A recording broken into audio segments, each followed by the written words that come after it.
Okay, I believe we're live. Hello, everybody in the chat who is here already. Hello, Zach. Hello, all my Twitter friends. I am here with the notorious, the man, the myth, the legend. He's flexing already. It's Malcolm Flex. He was just permanently banned from Twitter like a week ago. How are you, Malcolm Flex? What's going on? I'm doing good. How are we doing this wrestling match? Greco-Roman or freestyle? Oh, freestyle for sure. All right, perfect. I mean, if I was forced to do Greco, I would toss you. I know some judo. I like judo. I've only wrestled Greco literally one time though. So Gotcha. I'm a little outside most people's weight classes, though. I don't know how you do it with 260, but we'll give it a try. I can wrestle up. That's fine. All right, that's fine. Go easy. Yeah. You know what? You'll be so lucky if I go easy. I know. So the people on Twitter, when I announced that we were going live, they were confused because a lot of people did not know you were banned. And the people that did know you were banned, they didn't know it was permanent and they didn't know what you got banned for. So if you guys have followed Malcolm Flex for a while, you would know that he's pretty notorious at roasting people. He doesn't pull back.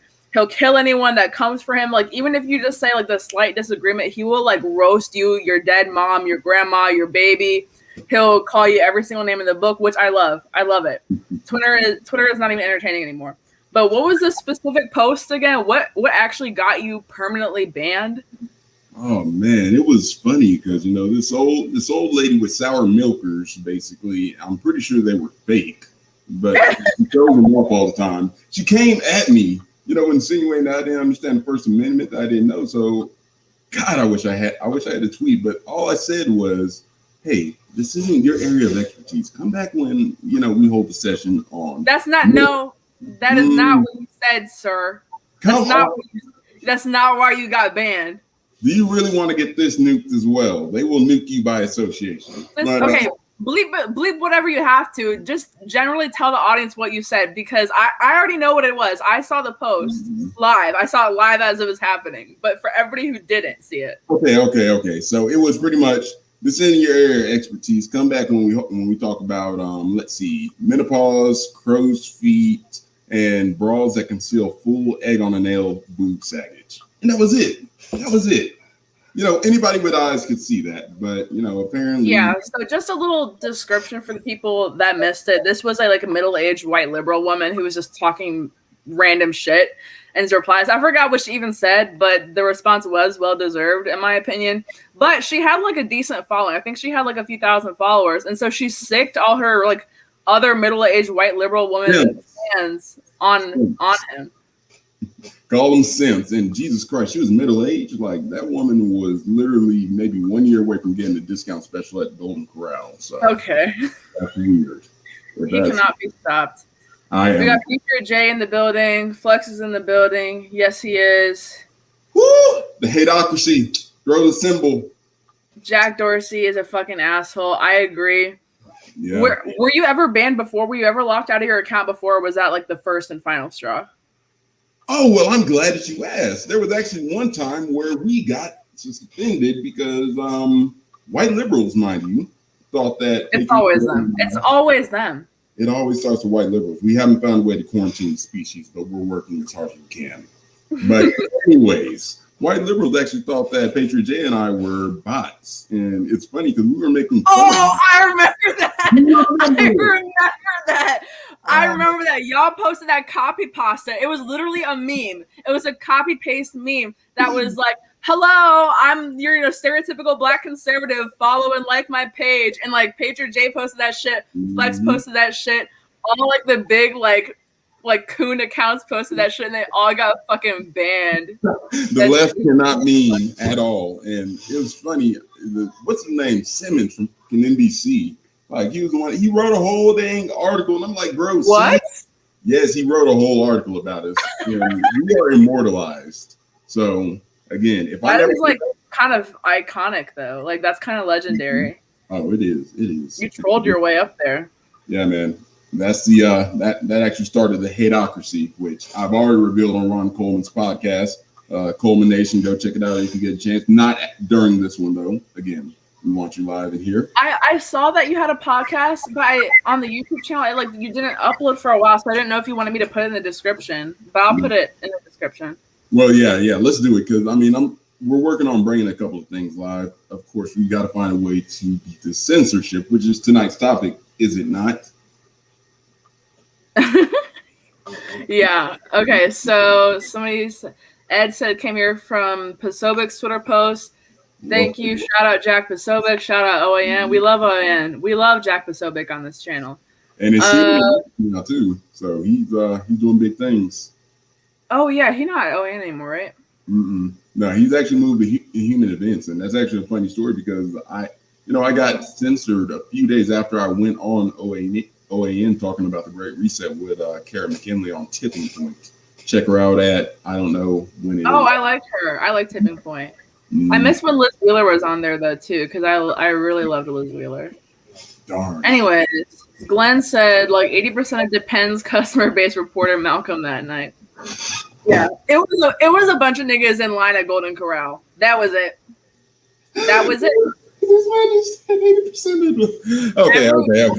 Twitter over the age of 65 reported Malcolm. And sorry if you're a boomer in this chat, you're cool. If you're in this chat, you're cool. But I'm just saying the liberal boomers reported Malcolm. Thank you, Jalapeno Ketchup, for the super chat. They said, miss ya, Malcolm Flex. We miss him too. It's literally not fun on Twitter anymore, bro. It's not fun. I didn't know all of y'all watched that. I didn't know all of y'all watched that, man. I'm like, dang, man, people really came for the roast. I thought y'all just came for my lovely personality and motivational gym posts. Like, no one likes that shit. We want to we want more roasts. So let's we'll talk about the roast later though. I want to get into the topic of censorship. You've been censored. You've been permanently banned on Twitter. There's no way to appeal it. I guess you could make another account, but I'm sure that bitch would send her fucking followers after you again. Yeah. So you are on Instagram though, right? Yep, I am on IG, same name. All right. Well, you guys go follow him there. But anyways, so on the topic of censorship, you're a libertarian. I'm a kind of conservatarian. We kind of fall on a similar place in the political spectrum, I think. So I don't know how you feel about this, but I struggle with the concept of government interfering with social media, interfering with speech online. Now, on the other side of the argument, there's people saying, these private companies are super big. They're getting special protections from the government. They're not really considered to be protected under the First Amendment anymore because they're like a public platform. What do you think about that? Because I haven't made up my mind. I'm leaning towards hating corporations, but I'm also worried about the precedent that the government getting involved with speech on Twitter would set. What do you think? Well, at this point, again, social media has become basically a public utility, and it's almost impossible to exist in the modern paradigm without social media. Especially when you think about the world of lockdowns, COVID America, whatever you want to call it. A lot of people can't go outside. So where do they socialize with individuals? Where do they talk? Where do they hear from their politicians and actually interact with them? Social media. It's the new town square. So typically when it comes to government regulation, I will always be against government regulation that infringes on the private lives of individuals. But the one form of government regulation that should exist is ones that preserve the amendments and ones that actually preserve rights. So that's a huge discrepancy that a lot of the more private company or, those kinds of people have. And again, it's kind of a variant of the, what was the bill that ruled the corporation with people?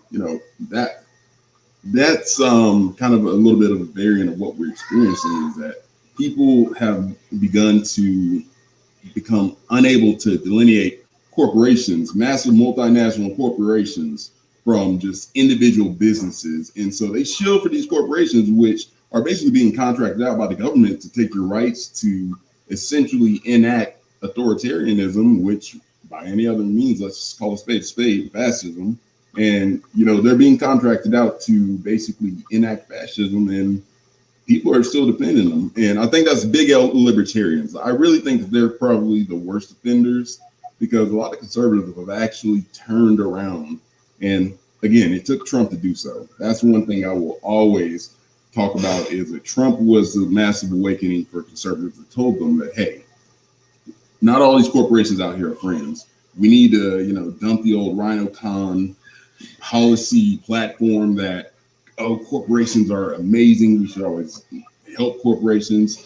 Yeah, like Chris said, it's the marriage of business and state. And that's really what this whole uniparty has been working towards. Mm-hmm. Well, I'm all for it. I'm all for regulating them as long as it protects rights. So I recently had the kind of libertarian approach, as you said, like people like the LP party members, which I'm not, but I had a similar approach like months ago. Even up until relatively recently, I was like, well, what about the precedent this would set? Like what would happen in the future? Not that I thought that Trump would do anything bad to social media, but what if we open that door to where government could regulate social media? But I feel like we're at the point where we're not just talking about fucking MySpace. We're not talking about like Snapchat. We're not talking about like a smaller social media. We're talking about, like you said, it's like Twitter is like the town square now, where you're more able to interact with your politicians, your representatives. I have several U.S. congressmen that follow me on Twitter. First of all, I'm like, why the fuck would you follow me? But second of all, it's really awesome because I get to talk back and forth with people who, not that I'm a fan of politicians, because you never want to be a fan of politicians, but I get to I get to interact with like Thomas Massey on Twitter. Like I think that's cool. I don't want it to be taken away if I was ever banned on Twitter, which I very well may be, and that would effectively take away my ability to communicate with people who represent us in government. So I understand the libertarians who are like, well, this is, it's a private company, it's a private corporation. It's good to be consistent. I respect consistency, but at the same time, we're not talking about your mom and pop's shop. Like we're talking about a huge conglomerate, like, Facebook, they own Instagram. We're talking about this huge conglomerate that gets special privileges and bailouts from the government. And as we've seen now, because even more recently, Biden, the Biden White House has already been in touch with Facebook to try to censor posts about COVID misinformation, whatever. That's so funny, man, because even Zook is starting to get a little bit sick of Camp Biden. And so it's funny because, if anybody that's used Facebook or used one of their subsidiaries like Instagram, I unfortunately am a part of that. But anybody that has used that has already seen how they literally flag any and everything for COVID misinformation. In Biden's White House camp, the sacky sack swingers or whatever you want to call them, man, they literally had the audacity to say that they don't feel that Facebook is doing enough to stop misinformation. So, dude, let me fucking tell you. So I contributed to the Daily Caller like all last year, but then I stopped because I got busy. But I'm contributing again videos, and I had one of my first man on the street videos in like over a year. And I live in DC. I live in the DC area, so I was out I live in the fucking swamp, dude. But anyways, I was out in front of the Capitol doing a man on the street interviews with like random people on the lawn. We were asking them, what do you think about Biden's social media censorship, especially related to COVID, misinformation? And I was talking to this one lady, and she said there should be $100 fine every time you post anything like anti-vax or like anti-mask or anything like that. Like, this is the state of our country. Yeah. This is what people are saying. And to be fair, I did talk to some conservatives who were obviously against censorship, but the liberals were fucking crazy. And I live in the swamp, so I know there's a higher concentration of liberals here. But I get the sense that COVID awakened something in liberals to the point where, to the point of no return. I just can't see anything in common with people who literally want to fine you for words or want to silence you for words. They think that words are literally violence. Words are literally killing people, and they're not. People are coming face to face with their mortality, and you're actually seeing how people will basically interact and how they'll act in the face of a real apocalypse. I've always said this, and even from the earlier days, if you'll check my tweets, oh wait, you can't because I'm gone. But during the early days, I said COVID is not the apocalypse, but it's a dress rehearsal for the apocalypse. So if you want to see how bad things are going to get when all shit hits the fan, look at how we're going right now. The liberals that are basically being brainwashed into hating you, into wanting to piss away their rights and, pretty much roll tanks down the street to the house of the latest COVID denier. Those are the kinds of people that you need to watch out for. They're the kind of people that turn The Walking Dead from people versus zombies to people versus people. And wait, there's some zombies. Like these authoritarians suck. So it's really getting bad. And I honestly don't know how we fix it because it's similar to people under the influence of a religion, except it's a secular religion without a moral backbone, with no compass or guiding principles. No ethics. There's nothing above you besides the government. And I don't know if you guys know who Carrie Wedler is. She's one of my favorite YouTubers I've been watching lately. She has this great video about the most dangerous religion. It's not Islam. It's not Christianity. It's not Judaism. It's statism. Fuck, Zach beat me to it. Yes. Statism is a religion. And it's the most dangerous religion in America. And I've tweeted this before and I caught some flack for it because people thought I was like a right-wing conspiracy theorist. I am.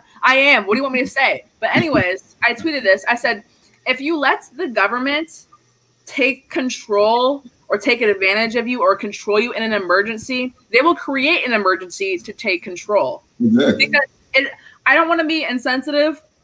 COVID was bad. People did die from COVID. I'm not going to deny that. A lot of people in nursing homes. Thank you, Cuomo. NBC, baby. The Big Apple. Anyways, a lot of people in New York, a lot of old people in New York were shoved into COVID homes and died. COVID is not a good thing. However, it was not the world-ending apocalypse that they made it out to be. It wasn't the nation-ending apocalypse that they made it out to be. The way that they banned people from going to church, they threw people in jail for going to work.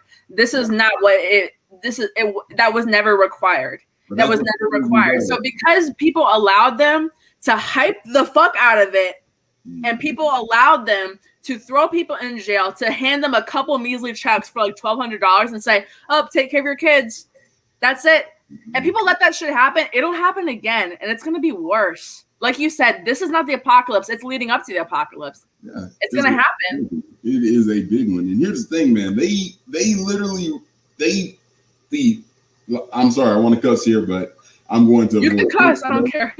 All right, well, they fucked the shit out of the fear turkey. Like, they literally took the fear turkey, basted that shit, made a nice little hole for the stuffing, and they stuck it right in it and started thrusting it. And the problem is, the first two thrusts, they were sweet. Like, people were doing everything they wanted. It was like compliance central. If you have a domination fetish and you were in the government, you loved this. Like, it was amazing. Fauci, man. They're a bunch of fucking cucks. They're a bunch of fucking soy boys. You know, anytime some shit or anytime you post some shit, and then all the replies who are against that, it's like some low testosterone fucking white liberal male with like little glasses and a little fucking like, bro, I'm sorry, I can't make this shit up. They all look the fucking same.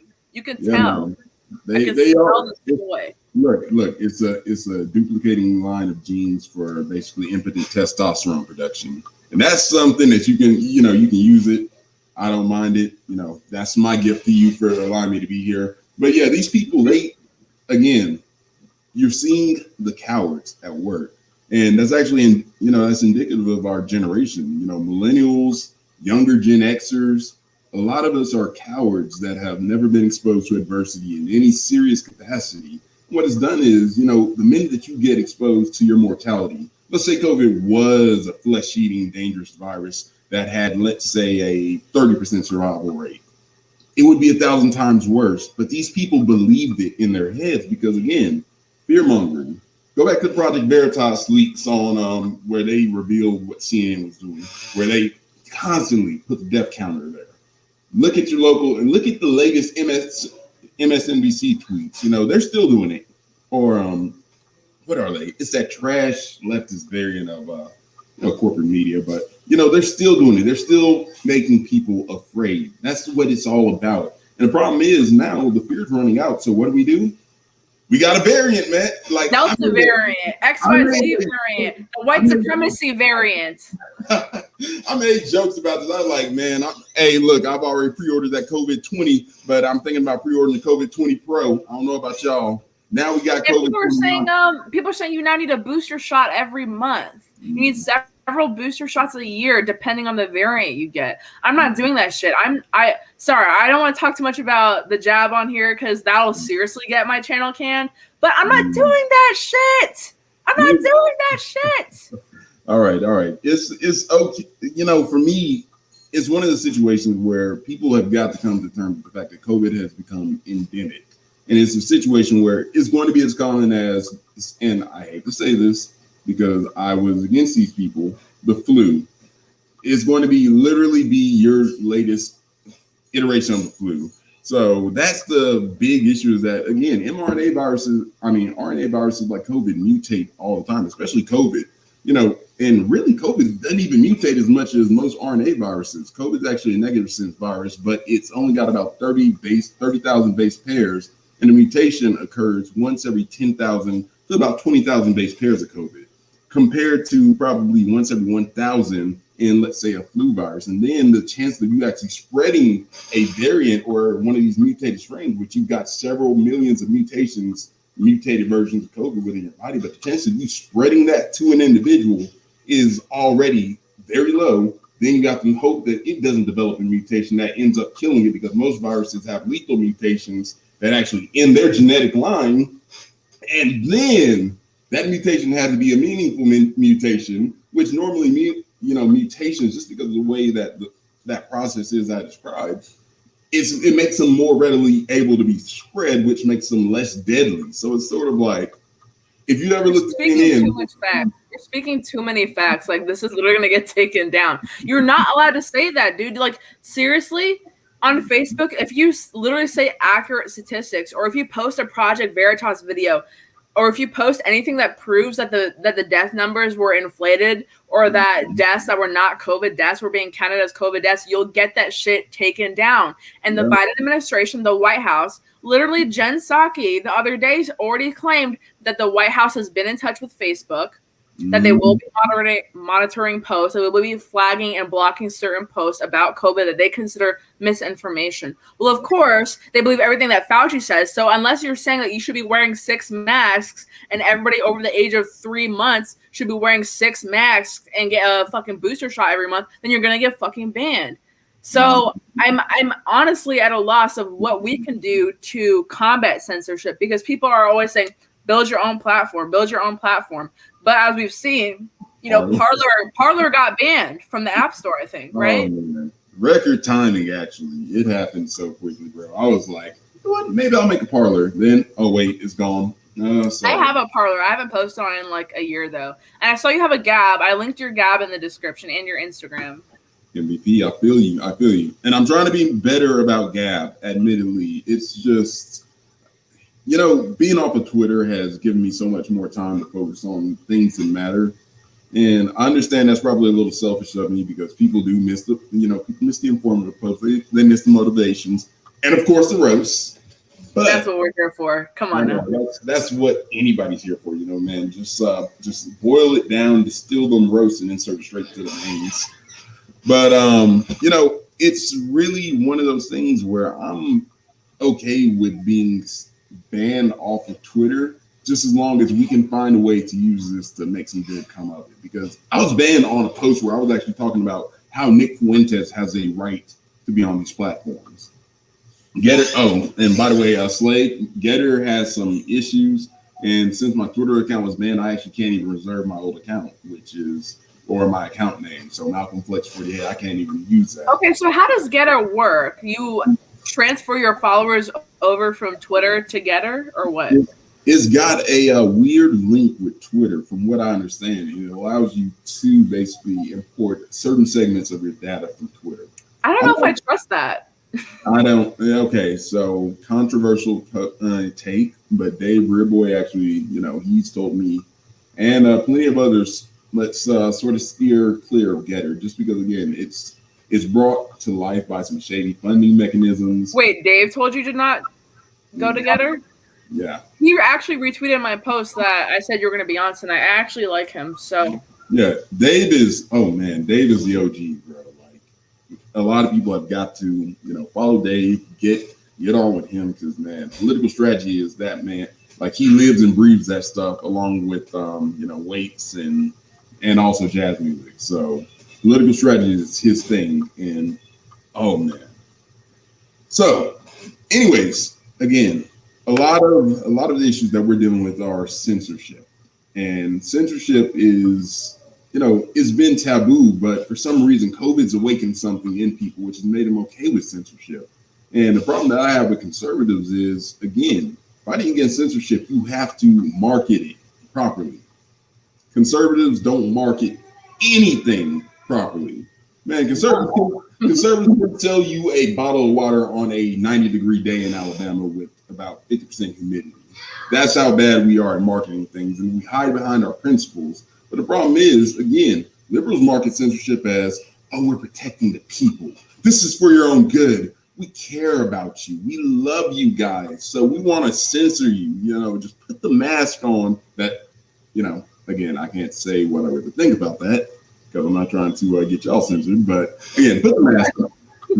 Put the mask on. Take the jab. Don't worry about your doctor. Put the mask on. Everybody in my comments, if you're not wearing a mask, go back and put on a mask. And then you may join in the comments. Thank you. Come on, mask up, guys. Let's do it. We got to save the world by doing absolutely nothing.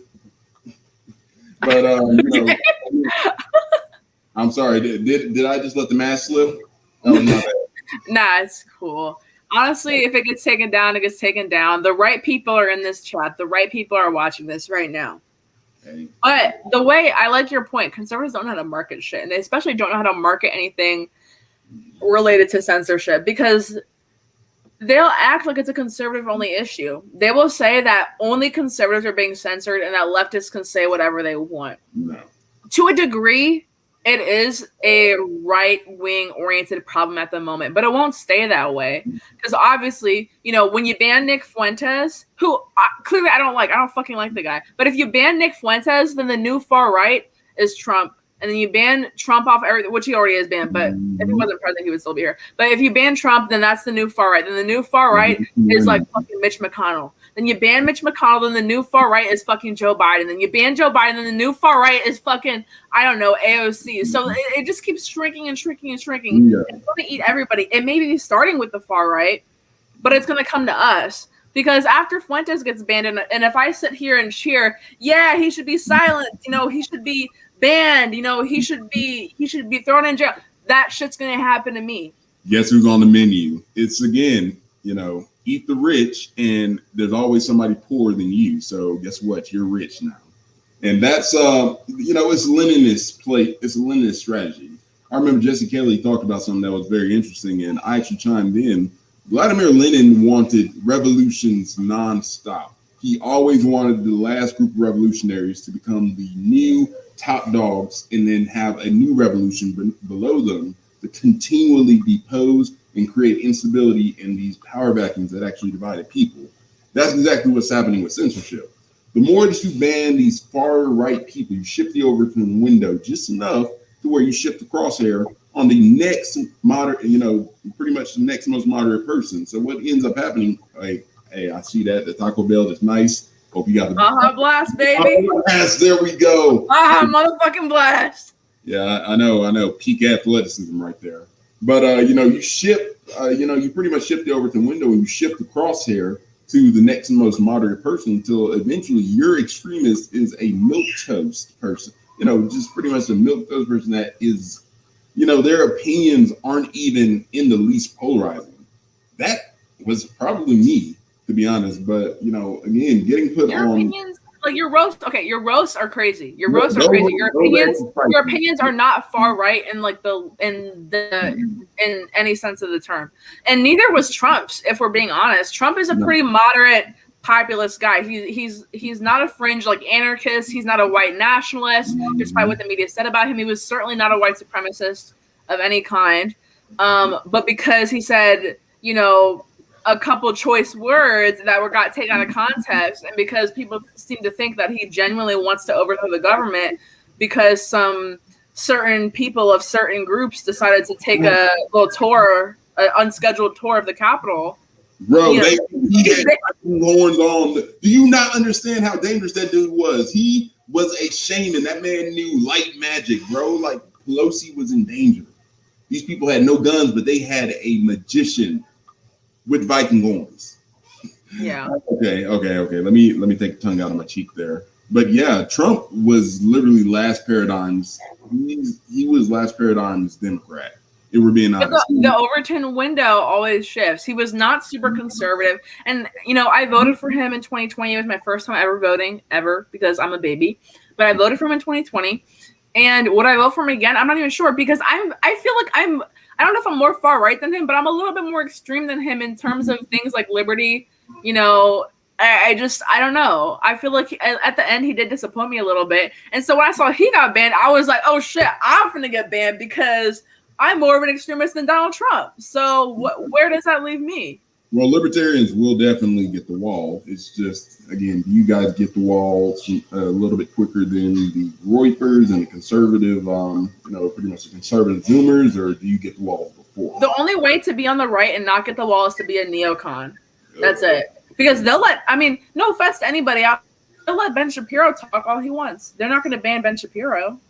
Pretty much. I mean, you have to have controlled opposition. And conservatives are a pressure release valve for a fomenting hot war. And so that's actually something that, again, we don't talk about a lot that we need to. The first person to go hot loses. That's how four-dimensional warfare works.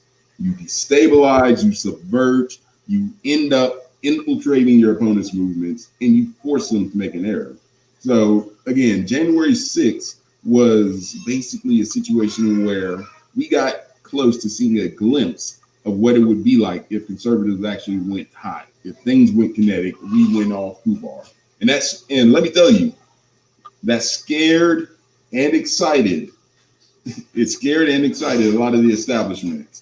So those CNN producers, they were sporting pup tents. I tell you what, man, it was. No, for real. People get hate boners. They love when this shit happens, so they can make a whole big thing about it. So, when people, when the Capitol thing happened, I'm not going to comment on it because, of course, I'll get my channel banned. But when the Capitol thing happened, people took it and ran with it like it was millions of Trump supporters, that Trump supporters wanted to overthrow the government. I'm like, no, not all Trump supporters want to overthrow the government. That's the fucking problem. We fucking should. But they painted everyone like an extremist when I'm like, me and all the other libertarians are sitting over here like, they didn't go far enough. But let me stop myself. Somebody said, I'm a white female drinking beer, married to a vet, and I'm crushing on you both. What could I do better on a Saturday night? I don't know. He's married, I'm not. So hit my lineup. Anyways. But no, it's hilarious. Yeah, I know. Think about that. John Bolton and George W. Bush, literally two of the most butcherous people of our era, are hailed as heroes. People love John Bolton because he said mean words about the orange man. That tells you, let me go back. The establishment gets crucial data on how powerful their controls are, how close the right is to exploding, all of this from just a liberal reaction. So first off, if you can paint somebody like George Bush out to be a hero, just because he said something about orange man, that should tell you. They will suck a warmonger's, a war criminal's dick and balls. Yes, I said it, everybody, for the meme. Yes, dick and balls, I said it. Anyways, they will suck a war criminal's dick and balls just because he doesn't like Trump. That's it. That's the only reason. Because George Bush does not like Trump, but he also said that he doesn't want to pull out of Afghanistan because he wants to nation build for another 20 fucking years. He wants to commit more war crimes, but nobody cares, dude. But nobody cares because Orange Man bad and George Bush didn't have any mean tweets. Come on, though. We got to have somewhere to fly our new rainbow-colored drones operated by the first queer, transgender, female-colored, demisexual with anxiety disorder a drone pilot. We have to have somebody to blow up brown people, using brown people for diversity. It's like Chicago, but it's international. It's geopolitical, so it's sexy. We going international. It's Mr. Worldwide. We taking genocide international. But that's just so crazy. Because when I think about it, like I said, I'm a baby. I'm 20. We have been at war for as long as I've been alive, essentially. I was 8 months old when 9/11 happened. That's crazy. I know. I have no recollection of it. And so this is the only life I've known. As long as I've been alive, I've known us being at war in Afghanistan and Iraq in the Middle East. It's normal to me. Kids my age who are born, kids who are like 18, 19 years old who are born after 9/11, who weren't even alive when 9/11 happened, are over there fighting and dying, getting their legs blown off. Yeah, it's crazy though. And I'm just like, nobody's talking about it. But how did y'all?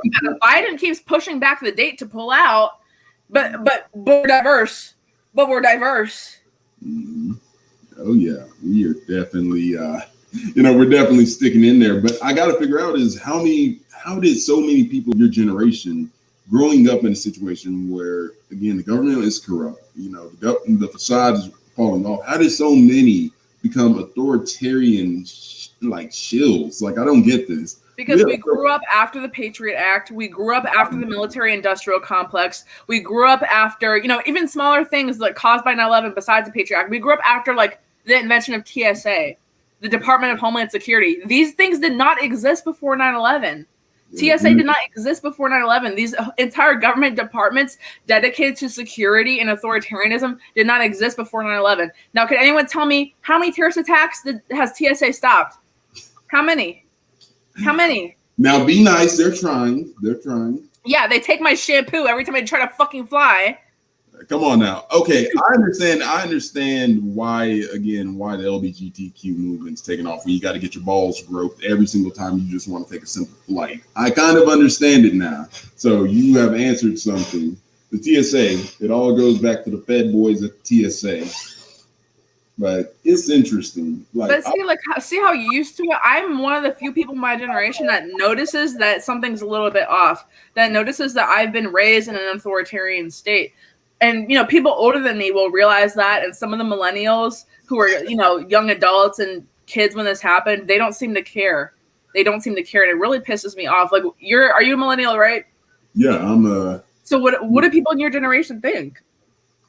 Oh boy, it's kind of a mixed bag. I feel like again in my age group, particularly the 25 to 28 and 25 to 30 range, we're kind of like we know government is bad, but a lot of us are pretty nihilistic about it. So we understand, hey, government's pretty corrupt, but it's kind of like, but they do give us money back at the end of the year. It's your money. I know. Never mind. Look at the fucking first place. Okay. Now calm down. I am speaking from a blue pill perspective, miss. Okay, go ahead. They understand that it's the government serves a function and it's corrupt, and it's like I can't really do anything about it. I'm gonna just go on and make my money, pay my taxes, and hopefully somebody else will come and they'll do something about it. So millennials are lazy. So what are they waiting for? Gen Z? They're waiting for me to do something? Yeah, pretty much. I mean, I can't do it. Y'all not overthrowing the government yet? Jesus Christ, man, y'all are slackers. Come on. For real. I'm trying. It's like I struggle with taking a pragmatic approach and taking a completely like off the chain approach because I'm an independent. I'm not registered with a party. Half the time I'm like, yeah, let's take over the Republican Party. We can do it. We can overthrow the establishment. And half the time I'm like, fuck this. Like anarchy is the only way. The GOP will never let liberty people in. The only reason they let Rand Paul and Thomas Masson was to appease us a little bit, to think that we even have a little bit of a foot in the door. But we don't. Thanks for screwing us on Ron Paul, you dicks. But anyways, I'm not going to go back to that. It's honestly bad because, again, the GOP makes so many tactical fumbles.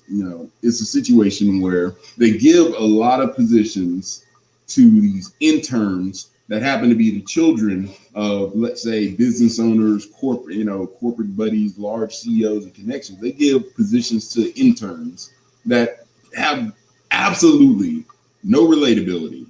And yet you have homegrown political talent on Twitter that would literally win you everything. Like, honestly, I think the GOP should literally hire us. We should be running the GOP official account. Come on now. We have TP USA stars like Candace Owens. None of us can hold a candle. Bruh moment. Honestly, I have no comment. I have no comment to that. Get off of the Democrat plantation. That is a banger, an absolute genius banger of the highest order. That woman is a wizard. You finna make me act up. You finna make me say something about that particular phrase because that phrase it's not even Candace in particular, because a lot of people say it. I don't even know if I genuinely don't know if she came up with it. She says it a lot though. But it's like shit like that. How is that appealing to young people? How is that appealing to black people? Get off the plantation, you're brainwashed, you're a slave. Come on now, we have to do better. We have to do better. I mean, and then again, rather than this critical race theory, you don't understand how to, you don't understand how to package critical race theory. That's another thing that we can get into, which I hear is critical race applied principles now. Not really understanding how they're doing all these switches. Hey, Anthony, I'm gonna let you do that super chat right there. Thank you so much, Anthony Gonzalez, for your $9.99 super chat. I will read your comment. Rand Paul was filibustering NDAA indefinite detention provision years ago. Now the January 6th folks are still in jail with no trial. You know what? I just saw the letter. I don't know if you guys saw it on Twitter, but Joe Biggs, who was, I don't know if he was a leader of the PB or if he was affiliated with the PB, who, was at the Capitol on January 6th, but he posted a letter somehow from jail, because he's been in jail for like 3 months or something, and he's been in solitary confinement, no clothes, no food, no phone calls. Like, he is in harsh conditions. And I met Joe Biggs about 2 years ago, before he was I think it was before he was in PB, but he's a nice guy. I like him. And then he got banned off of Twitter like right after I met him, but he followed me and I met him in person. And then now, last I heard, he's in fucking federal prison with no end in sight. I'm like, these guys didn't deserve that. These guys didn't deserve that. Indefinite detention. And that's actually something that I think Trump dropped the ball on with, again, chilling for black sites. Government black sites, that's a horrible no-no. But, it goes back to what we say again. Trump was a moderate reformer at best. And, I'll give it to him here. He opened the door for a lot of stuff that we actually needed. But here's the problem. The conservatives still have not gotten it. We're still not taking the gift that Trump gave us, which is appeal to a larger swath of people. So the marketing that we have is absolutely terrible. Our messaging sucks. You can literally take something like critical race applied principles and you can say, hey, these people think that black people are dumb, man. These people want people coming into your schools, teaching them about porn, showing them how to pleasure themselves. And do you really want that? Think about this. Do you really, and if you really want to take it to the uppity liberals, do you really want little old Sally coming home with big black Jamal, who happens to be trans? And I don't know what kind of trans he is, but big black Jamal, who happens to stop. trans and is 15 years older than her because her teacher told her this is how she love is love. Love is love. Love is love, y'all. This love is how she atones for her whiteness, is to get her walls rearranged by big black. Okay. All right. Stop. Let's not go there. You know what? I agree with Jack Dorsey. You should have been banned. I 100% agree. Someone says free Malcolm's Twitter. I disagree. Do not free Malcolm's Twitter. This nigga needs to go to jail. Oh, you authority. Real jail. You censor me too. Okay. I'm literally, if I knew how to kick somebody off alive, I would. I don't know how to do it though. Okay, all right. Let me see. Jail. Straight to jail, right? Straight away. Okay, but back to my point before things went a little bit awry. Again, conservatives suck at marketing themselves, and what they're doing with critical race theory, it's got a tactical blunder because the left has already shifted the terminology. You're going up against the enemy that controls verbiage, that controls language, and has literally controlled definitions for the past decade. And yet they changed the definition of racism. They changed the definition of bigotry. They changed the definition of hate speech, which isn't a real thing, but not everything is hate speech. Because years ago, when I was in elementary school, which admittedly was not that long ago, it was like 9 years ago. Anyways, forget the side of myself. Years ago, when we learned about Martin Luther King, we learned about racism. And racism was hating someone based off of their race. In elementary school, we learned it in simpler terms, like hating somebody's skin color, hating somebody for the color of their skin, hating somebody for where they came from.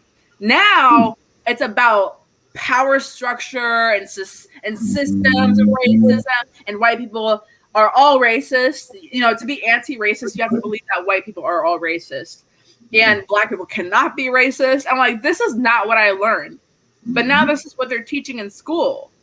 And I saw somebody said, oh yeah, Anthony said, I'm putting my kids in Catholic school. That sounds like a good idea because they won't learn Marxist theory, hopefully, in Catholic school. But that's true. They might get taught by perverts. I hear I don't want to speak out of turn, but I hear they do have a problem with that sometimes. I'm not going to say anything. Some of my best friends are Catholic, and no, it's not individual Catholics, but I hear like the schools will cover up. It's like the Boy Scouts. Like I don't have a problem with Boy Scouts, but the troops will like cover certain shit up. I can't fuck with it. Yeah, but no, white supremacy again. That therein is one of the biggest examples of just shifting and contorting definitions and making people be okay with understanding the fact that I'm lesser than you just because you're white. Like when you have black people talking about white supremacy, and I'm talking about like real deal bona fide, you're a white supremacist, and then they're saying because you're on time, because you talk proper. Oh yeah, because you're nice. I saw somebody on TikTok said niceness is white supremacy. So you're saying like, you are perpetuating the stereotype that black people are rude and mean. Exactly. What do you mean? Oh, I don't want to be nice for white people. They don't deserve my niceness. That's white supremacy. No, it's called being nice. And then when you can't get hired because being nice, Keisha, it's being fucking nice. Yeah, then when you can't get hired because you can't crack a smile and you're socioeconomically disadvantaged, you got to send your kids to the podunk school that barely has teachers. People don't care about them.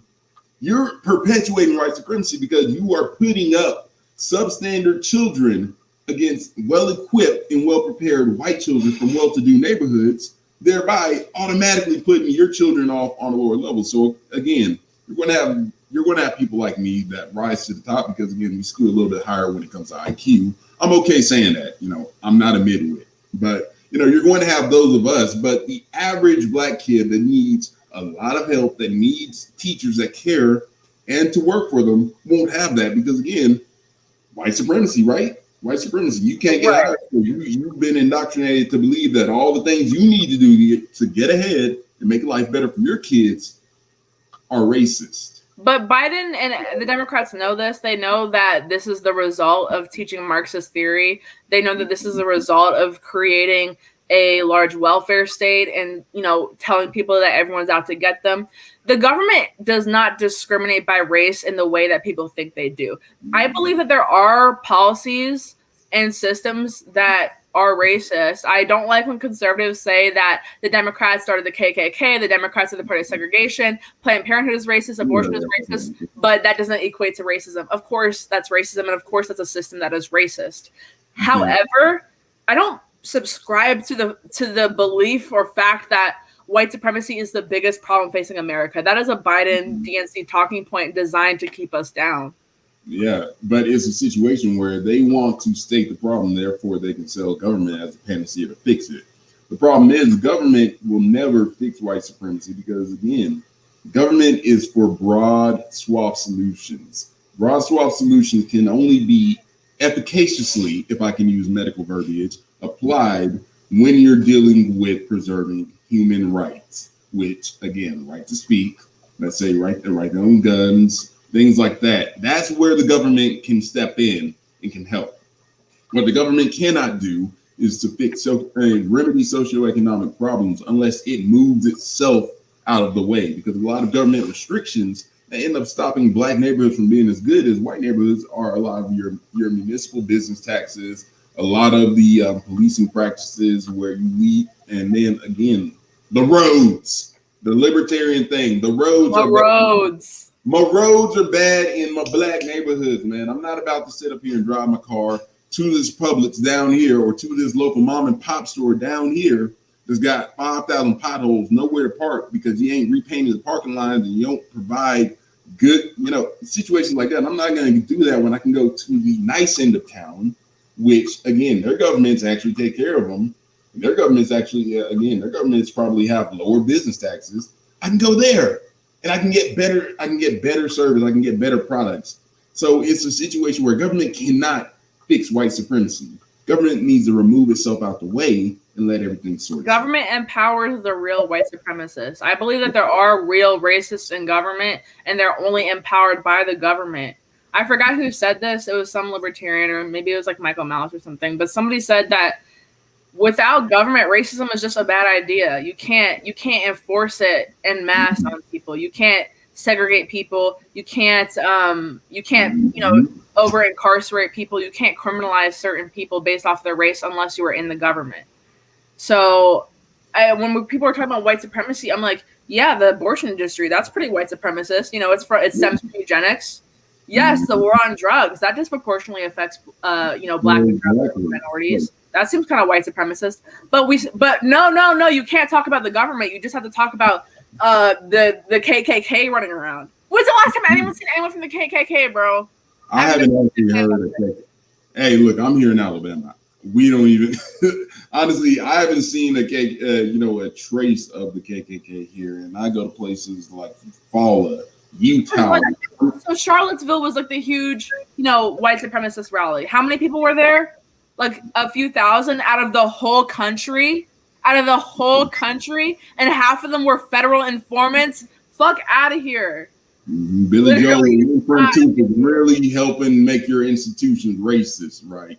It's always the one redneck hick that goes to these types of things that's really keeping you down, even though you live somewhere in a nice little city penthouse. So again, they get out of here with that stuff. But my issue, and it will always be this: why do we still look to the government? And this is to black people. Why do black people still look to the government for just about anything? Why haven't black people taken libertarianism? Because think about it. The drug war. Why on earth would you support a party that's over here? They perpetuated the drug war, and they still bring up. And this is conservatives I'm talking about. Why would black people support conservative when conservatives still talk about my evil drugs? And that's what's got the police afraid to stop somebody. Number one, because they've been kicking in doors for a single ounce of weed and sitting up here jamming people up for minor drug offenses. And so next thing you know, black people start carrying guns because they're getting their doors kicked in. The drug war has been what's called on police brutality. The drug war has been what's getting police in a situation where they're on bad terms with the black community. And then you have conservatives over here that shill for the drug war. So why on earth do black people need to support conservatives? That's an issue that goes back to marketing. And I saw a comment that was really good. Jim said the focus on racism is to distract voters from the failed leadership by Democrats. They're running on, we're the good guys. Republicans are the racists, so vote for us. Fear works. Fear of racism and bigotry works. It's clearly working. It's clearly better marketing than what the Republicans are doing. So while the Democrats are saying that the Republicans are going to arrest you, they're going to deport you, they're racist, the Republicans are saying, get off the plantation, pull yourselves up by your bootstraps. Clearly, one party's policies are a bit better, but one party's messaging is miles better than the others. So Republicans have to change their messaging. I'm not saying that Republicans have to go around saying, oh, but Democrats are the real racists, because that doesn't work either. We don't have to play their game. We have to create a new game. We have to invite them into our field and kind of turn it back around on them. But we don't have to play their game exactly, because, saying, oh, Democrats are the party of racism. Democrats are the party of the KKK and slavery. But you're still saying that racism isn't a problem, or systemic racism doesn't exist. You're losing them with that one. Your point is valid. The problem is, again, when's the last time that you've had a conservative politician go on the offensive? When you're playing defense, you're basically, again, you're playing by you're letting the offense dictate what you do. So conservatives have been on the defensive because our politicians are weak as shit. They have no fight in them. They're afraid to roast somebody on Twitter. Our conservative politicians suck. And so that's the reason why we're constantly playing by the left's rule. We're constantly falling into these traps that the left sets when they frame things as the conservatives are racist, and then they get us to defend something that's on its face sounding racist. That's the problem. And Republicans are so bad that they won't even use Biden's racism against him, because you don't have to be like, Democrats are the real racists, but you can be like, everything that you said Trump is Biden. Trump did not say that poor kids are just as smart as white kids. Trump did not say that black people cannot get IDs or not use the internet. Trump did not say that Barack Obama is the first mainstream articulate black guy. Biden said that shit. Bingo. But no, they can't use that. They can't use that. They can't. They can't. They're incapable of taking a good opportunity handed to them, literally on a silver platter. Democrats, don't you go on there and do that. Now we're gonna go ahead and stop you. And I'm gonna say this: the Nord Stream 2. You talk about President Trump being Russian, but I say President Trump did not fund the Nord Stream 2. Like the average American does not care about the Nord Stream 2. At all, bro. Like not even a little bit. But that's what you have. And there should be a tier list. They should go into a boardroom and have a tier list of issues that get the most response from the average American people. And they should look, okay, so what are we going to focus on for this quarter? And then this quarter, what have the Democrats done? What can we focus on? They don't do that. They pick the weakest points to argue. And then I guess that's what doesn't get them censored, though. They don't. I mean, they fumbled so many bags this past year. I mean, not even just Democrats, because some Republican governors did it too, and I have an issue with that. But Democrats in large were throwing people in jail for going to work. They're throwing people in jail for going to church. Liberal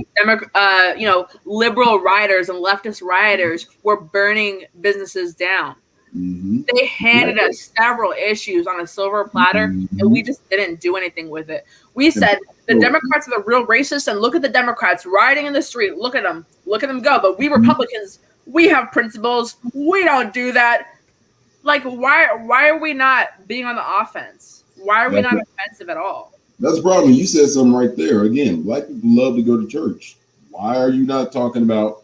So why are the Democrats closing church? I thought Christ heals all wounds. I thought Christ can protect you from the virus. So why are they sitting up here telling you got to be in here to put you away from Christ? It sounds like an antichrist to me. It sounds like you need to be worried about these rainbow. No, let me stop. Well, yeah, let's cut right there. But no, we get your point. I get your point. That's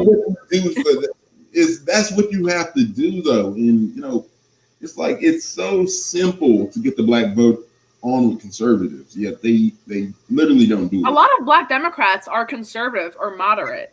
They don't like the Republican Party's messaging, and they like the Democrat Party's messaging more. Are my grandparents, are they liberal? No. Are they leftist? No. But are they going to vote Democrat because the Republicans have this horrible messaging? Yes. I mean, some people are just old and stuck in their ways. I don't expect my grandparents to suddenly be Republicans or libertarians. But I'm saying there's a reason why people who are not liberal continually vote Democrat. I saw a comment. Oh, somebody said, Alexander said, any of y'all going to the Solutionary Summit? How are you asking about that? You don't even know that I'm a speaker. I'm literally a panelist, bro. Y'all are so fake.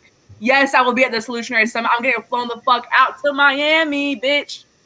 That's September, I think 3rd to 5th. So yeah, I'll see you guys at the Solutionary Summit. Yeah, well, I'm on dad mode, so again, I almost never bring your kids. Come on now, y'all don't want to see all that. Y'all hear my little girl jumping on stage, taking the mic from whoever she got to. I would let her have my mic. I would say, speak up. I want to hear what you have to say. Okay. No, she's more based than I am. Really? Yeah, I get my roast from her, my little 2-year-old. Oh, wait, let's talk about it, because we're almost at an hour. I want to talk about the roast. What are your tips for making a good roast? Okay, first off, if you want to make a good roast, you have to be in a good mood. A lot of people infer when I'm making a roast that they're like, dang, Malcolm must be angry. He must be going through something. Truth is, I'm laughing. Like, you have to listen to something funny if you have to. Put on some Andrew Schultz, put on some old school, some Bernie Mac or something. You have to be in a funny state of mind. Sometimes you don't even have to say anything related to what the person looks like. You can just use whatever they did and just cast in a funny light. But roasting is a hard science, but I put it like this. You got to look at somebody for more than 5 minutes to come up with a roast. Don't do it, because whatever you come out with is going to be cringe, forced, and terrible. Now, once you have what you're going to say, always be sure to make the last line tie into some logical factoid. It's got to be logical. Like if they're commenting on, let's say, a post about financial policy, you got to say, well, I can see that your finances suck because such and such. Honestly, I got no roasting tips, man. You either got it or you don't, Olivia. Okay. You got the I feel like, okay, listen, I feel like I'm learning. I feel like I'm a young like I'm a student or whatever. I'm learning, but I also don't want to cross the line and get banned. Ooh. Like I said, I don't have any PG. I don't have any PG roasts or anything like that won't get you banned. I mean, if I did, I would have used them on old sour milkers over there. But unfortunately, she, again, yeah, she tweeted a couple times in victory after you got banned. Boy, oh my God! If I could, she was feeling very happy. She felt validated by that for sure. That's her one. Malcolm Grocery infrastructure. Yes, they are. Yes, they are. Fund me, my GoFundMe and all that stuff. I'll put it. I'm gonna say it. When Olivia and Sir Hottest, that's Patriot J for those who don't know. Settle down. She'll know how crazy these toddlers can be. Fuck you and fuck Patriot J. Not literally. Come on. That's really why I agreed. I'm over here to tell you that my boy wants to shoot a shot. You should give him a chance. No, sir. Right. We were on the phone today. He was trying to get me to, I don't know. He's mad at me because I can't come to his fucking graduation party. He's fucking furious with me. Come on, but I'm not having little fucking coon toddlers. We're not. I'm not having babies with that man. You're not trying to have little hot babies, little hot babies running around. Nope. Shame for shame. He wishes. So does it count as a curve if he got indirectly curved? Like if he didn't actually shoot his shot, did he get curved? Oh, he shoots a shot every day. Y'all want to like y'all think it's bad on Twitter? We like text all the time and he shoots a shot every single day. It's not a joke. He's pulling himself up by his bootstraps. I think people think on Twitter it's like a joke. I'm like, no, this man actually wants to marry me right now. Okay, then. I mean, I don't see it. He's a lawyer. Come on. I know, right? Like I could be a stay-at-home tweeter. He can bring home the money. Yeah, literally just push dope material from your computer screen. That's it. You don't do anything but tweet. But shit. You're fumbling the bag now. I know. I feel like I can get my own bag though. Okay, go right Someone said, "Hopping your catch said one day you'll give it." I mean, maybe. I don't know. He probably gonna text me mad as fuck as soon as I got this live though.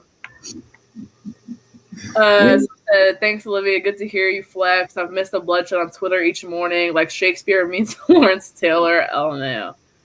Nice. I miss Flex too. Guys, I linked his Instagram. I linked his Gab in the description. Go follow it. We're over an hour now. Flex, do you have any other advice to leave us with? I know you can't give us like roasting advice, but do you have any other final thoughts about big tech censorship about authoritarianism in general? Yeah. Honestly, just don't be afraid to fight. You got to stand on something because at this point, you're all just sitting. Your frog's boiling in a pot right now, and eventually, it's going to reach its peak temp. So you can either attempt to jump out, and you can attempt to lead other people to jump out and to actually take some stances and not get brutalized on Twitter and look weak by these liberals, or you can just continue to suck. Now, it might get you banned, but hey. We're all on the bus to the gulags anyway, so who's sitting on the front seat? We're going to Twitmo. Yeah, Twitmo Express. But anyways, that's all I got for you guys. Follow me on Instagram. I'll be making some future moves. I don't know them yet, but let me know. Anytime you have moves that you want me to put up there on the Twitter sphere, just let me know, dude. Hey, I appreciate you. So other than that, guys, just stay safe, man. Stay safe and stay spicy. I don't know. All right, stay spicy, guys. We'll see y'all next time. Go follow him.